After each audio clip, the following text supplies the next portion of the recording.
क्रिस्त में मेरे प्यारे भाई बहनों बच्चों, साधारण समय का 18वां इतवार में आपका स्वागत है।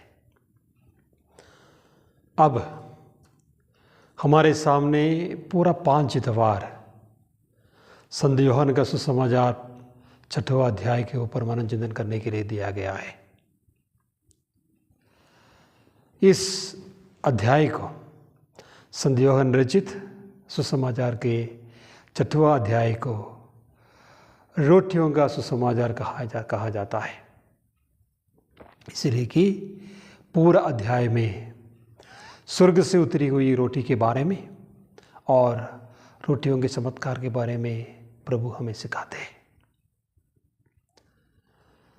एक बार याद करके देखिए, पिछले इतवार को हमने मनन चिंतन किया था रोटियों के चमत्कार के बारे में, और हमने देखा था रोटियों का चमत्कार, उधर सबसे बड़ा चमत्कार क्या था? चमत्कार वही था जिनके पास 5 रोटियां थे, वो दूसरों को देने के लिए तैयार हो गए। जिनके पास 2 मछलियां थे, वो दूसरों को देने के लिए वो सकुशल तैयार हो गए। वही है चमत्कार, वही है चमत्कार का प्रथम तल। आपका समय और आपका संपत्ति दूसरों के साथ बांटने के लिए तैयार है, तो वही है चमत्कार। आज का पहला पाठ में हमने सुना है निर्गमन ग्रंथ से जो पाठ हमारे सामने आया, लिखा गया है, जनदा मूसा के विरुद्ध बुनबुनाने लगे। ये बोलने लगे कि मिस्र का गुलामी काफ़ी अच्छा था, हमें भर पेट खाने के लिए मांस मिलता था, रोटी मिलता था। अब का कुछ नहीं, हमें मरुस्थल में आप मरवा डालने के लिए ले आए हो क्या? मूसा के खिलाफ जब जनदा बुनबुना रहे थे, प्रभु ईश्वर उनके लिए चमत्कार रूपी मन्ना दे देते हैं, पठोरों को बुला लाकर उनको खिलाते हैं, उनको भरपूर मात्रा में खाना पीना दे देते हैं। देखिए, वे आभारी जनता है। गुलामी से उनको बचाने वाले ईश्वर की निंदा करते हुए, उनको ले चलने वाले नेता को निंदा करते हुए बुनबुनाने लगे। लेकिन एक सबक जरूर प्रभु सिखाया इस चमत्कार में। मेहनत करके अपनी रोटी कमाने के लिए, रोटी बटोरने के लिए कहा गया उनसे। हर दिन जितना रोटी एक परिवार के लिए चाहिए उतना बटोरने के लिए कहा गया। लेकिन हम आगे पढ़ते हैं, प्रभु की आज्ञा का उल्लंघन करते हुए कुछ लोग ज़्यादा समेटने की कोशिश किया। लेकिन लिखा गया है, जो ज़्यादा समेट लिए थे उनके पास कुछ बचा ही नहीं, जो कम बटोरे थे उनके लिए कुछ कमी भी नहीं हुआ।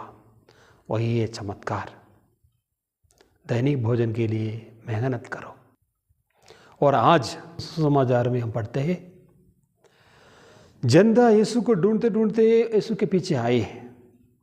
जनदा को देखे यीशु उनसे पूछते हैं, आप लोग इसलिए नहीं आया कि आपने चमत्कार देखा है, आप लोग इसलिए आए कि आपने पेट भर के खाना खाया है और फ्री में और खाना मिलेंगे सोच के आया हुआ है।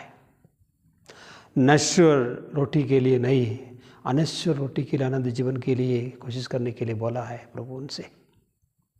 आज आपसे प्रभु पूछना चाहेंगे, आप ये मंदिर क्यों आए? आप ये चर्च क्यों आए? आप प्रार्थना क्यों करते हैं? क्या आप आपके लौकिक सुख मोह माया जाल के लिए ये सब करते हैं? तो आपका जीवन व्यर्थ है। अनश्वर जीवन के लिए मेहनत करते रहे। और बातें करते करते लोग प्रभु से पूछ रहा है, आप क्या चमत्कार दिखाएंगे और हमारे लिए? देखिए, जो भूखे हुए लोगों को खाना दिया भरपूर मात्रा में, और फिर पूछ रहा है और क्या चमत्कार प्रकट करेंगे? प्रभु को बहुत दुख हुआ होगा, नाराज हुए होंगे ये जनता के ऊपर। देखिए मेरे प्यारे मित्रों, चमत्कार के लिए आपको कहीं जाने की ज़रूरत नहीं है।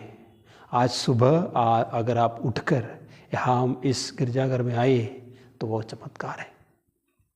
कितने लोग आजकल देखिए, आजकल के प्राकृतिक विक्षोभ में कितने लोग मर गए, लेकिन हम अभी भी जिंदा है, यही एक चमत्कार है। और हर दिन आप जो रोटी खाते हैं वो एक चमत्कार है। तो आइए आज के लिए, आज के दिन आपके सामने आया रोटी आपके लिए चमत्कार है। आभार भरे दिल से उसको ग्रहण करते हुए जीवन बिताने की कोशिश कीजिए, तब जाकर हम बोल पाएंगे कि हम जीवंत रोटी ईसा मसीह के चेले। एक दूसरे के लिए रोटी बनने के लिए यीशु समाचार फिर से हमको बुलाते हैं, याद दिलाते हैं। आइए हम एक दूसरे का रोटी बनकर, प्रभु का अपना चेला बनकर जीवन बिताने की कोशिश करें। सबको जी यीशु।